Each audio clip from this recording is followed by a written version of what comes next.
My first talk to you for this series is about personal knowledge.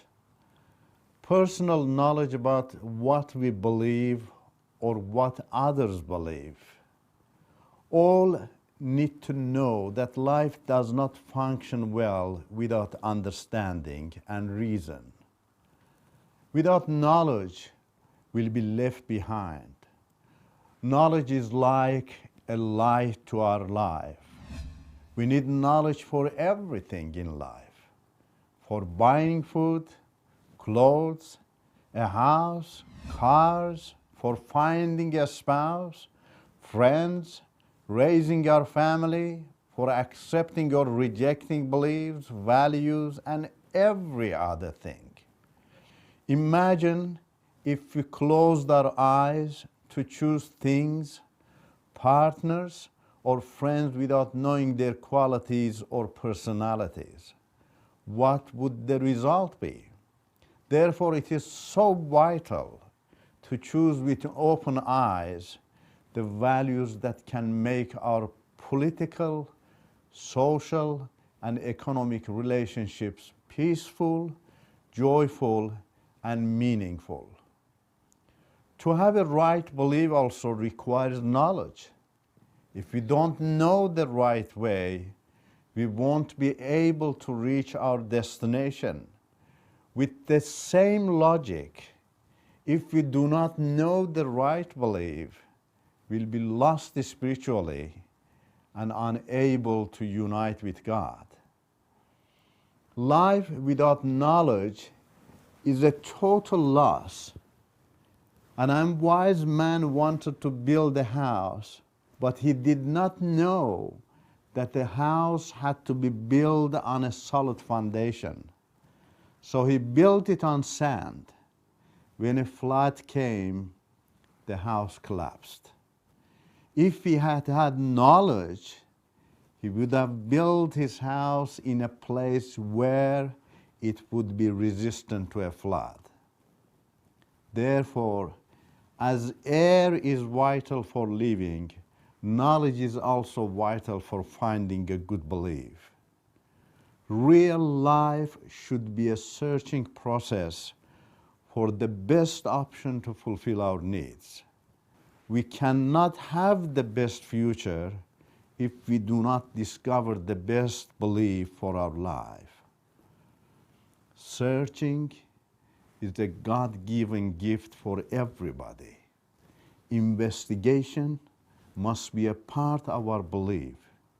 We should not follow beliefs that are close to personal investigation and do not allow people to choose their desired beliefs.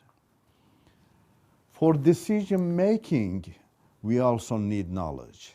We need knowledge to make appropriate decisions, personally or as the member of a family or a community.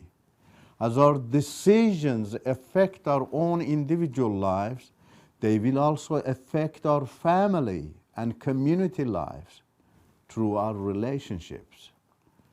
Therefore, a decision with knowledge will be good and productive for everybody. But a decision without knowledge will be less productive or even harmful for all, especially when it is made by leaders, either in a family or in a business or in a nation. You are a leader or are going to be a leader sooner or later. You therefore need to have sufficient knowledge for appropriate decision making for having a successful personal or family life. So knowledge is vital for everything. What steps do we need to take in order to advance our personal knowledge? I'm going to give you 10 interdependent steps for gaining knowledge.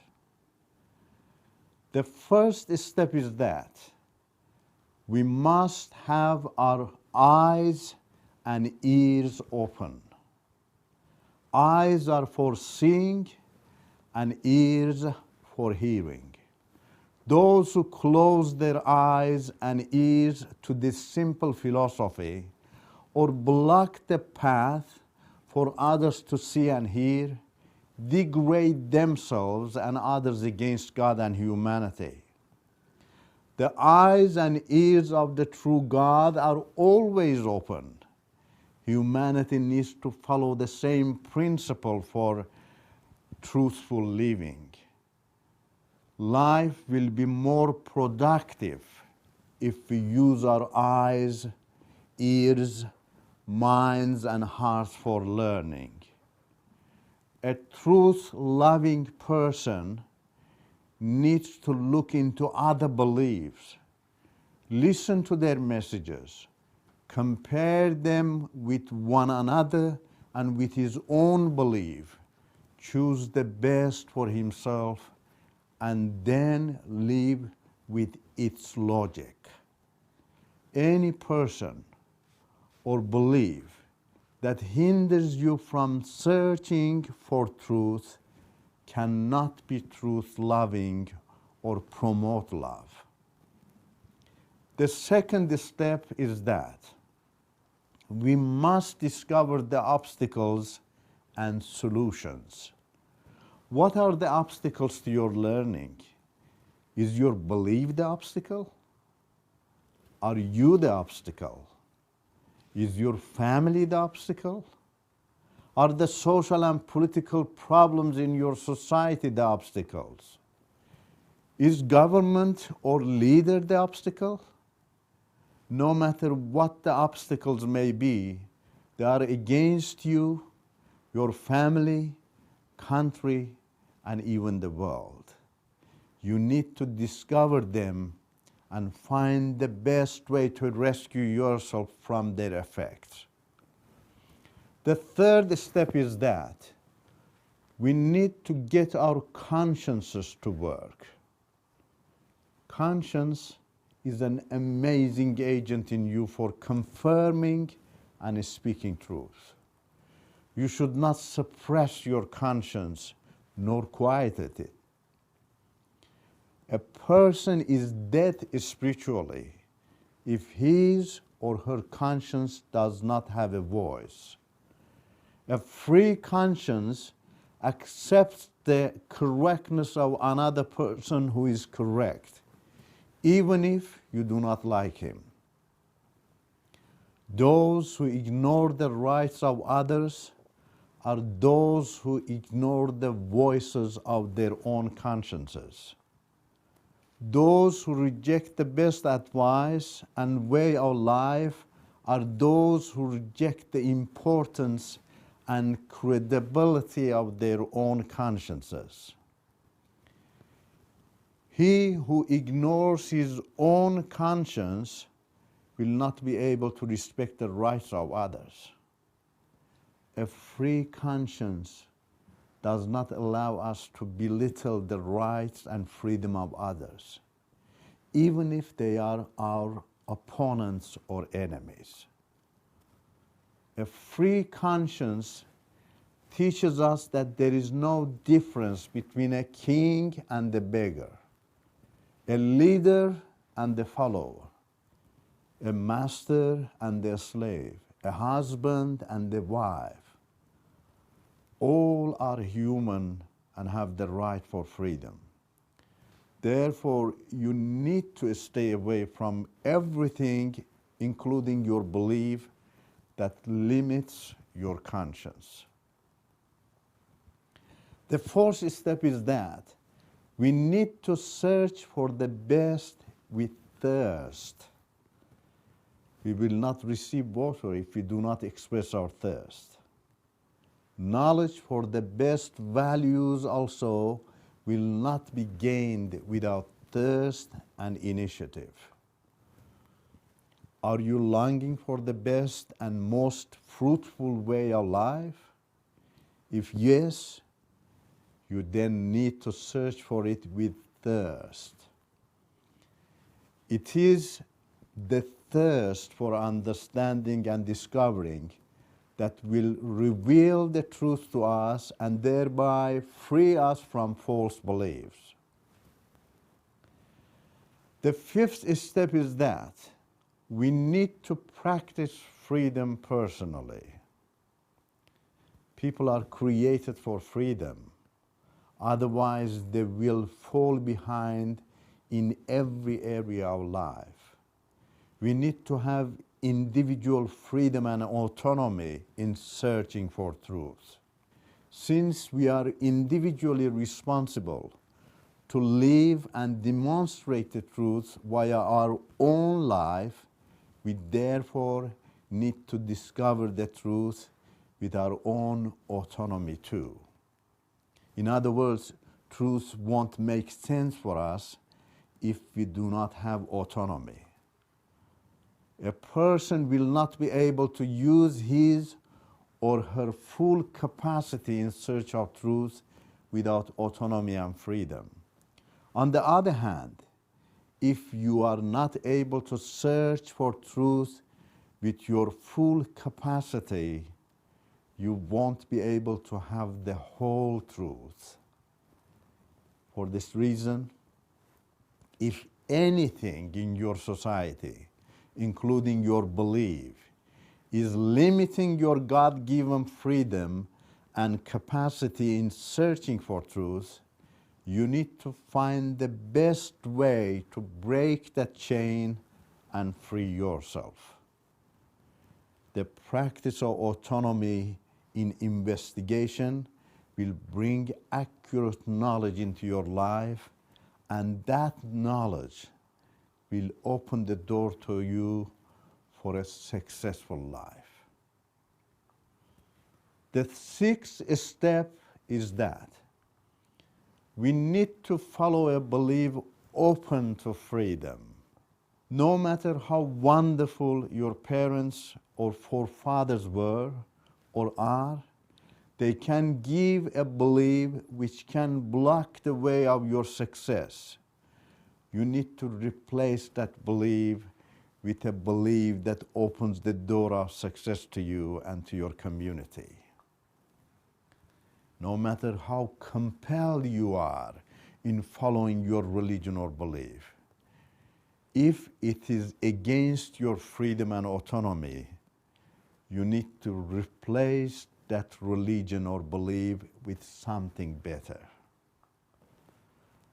All individual, family, social, political, economic, and moral improvements in developed countries are because of the courage of those men and women who dare to follow the values of a belief open to freedom. Not only did they advance, but also opened the door for the advancement of others, because they followed a belief which taught them that the advancement of others will bring advancement for themselves as well. So once again, if you have a closed belief, you need to live it and follow a belief that is open to freedom. I want to tell you with all honesty that if you follow a belief that respects your freedom and everyone else's, you will be released from the agony of a restrictive culture. Truth will set you free. The seventh step is that we need to be courageous. We as individuals need to take initiatives for our own advancement. If I, as an individual, desire advancement, I need to take the necessary steps for my own success.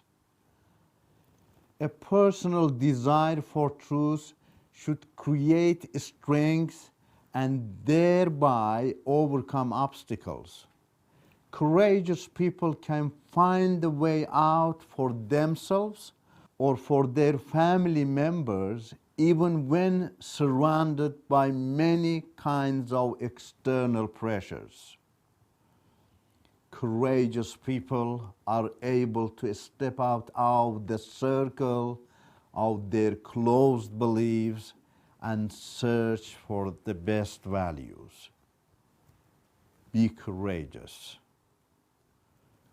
The eighth step is that we need to pay the price. We need to pay the price for obtaining and advancing our knowledge. We need to invest time and maybe money. Sometimes the price for gaining necessary knowledge is higher than our expectations. We need to be ready for that too. We need to be ready for the attacks of narrow-minded and superstitious people or dictators who build their interest in the ignorance of others. All of these sacrifices will be for our benefit and for the benefit of our families, societies, and the world. The ninth step is that we need to make victory our personal goal. There is no obstacle without a solution. You need to become victorious over every obstacle in life, including your belief that aims to keep you uninformed. The most practical way to overcome the obstacles of life is to discover the best belief or way of life and make it your own. Yes, you need to find the best belief. Humanity is created capable of searching and finding the best for him or herself, the best belief that gives victory over obstacles.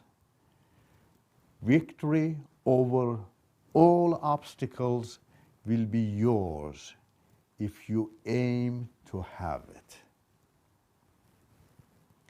The 10th step is that we need to wake up our societies. Nothing but our knowledge of truth and zeal for more understanding can wake up our societies.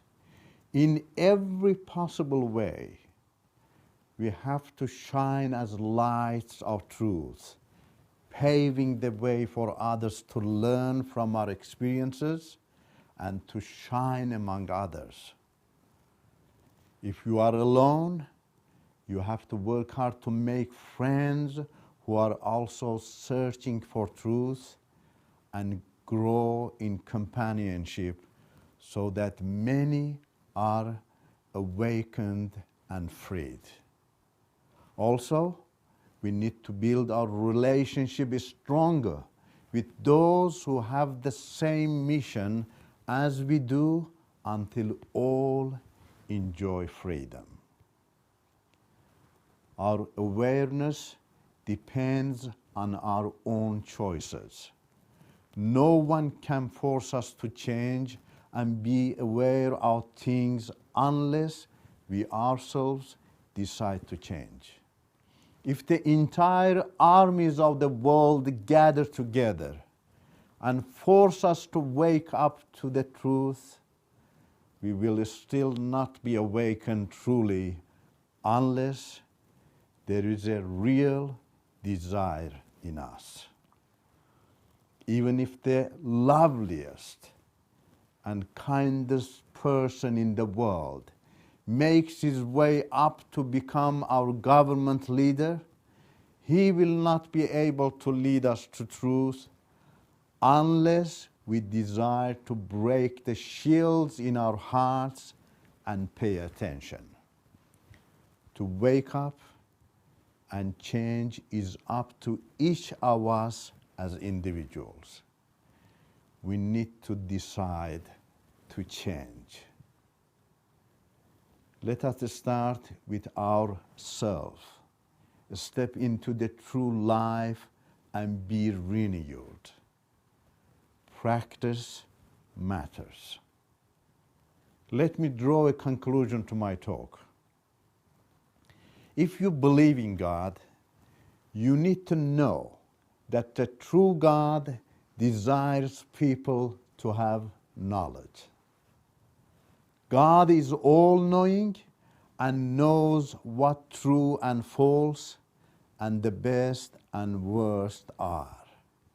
For this reason, God desires people to know the difference between truth and falsehood and to choose the truth.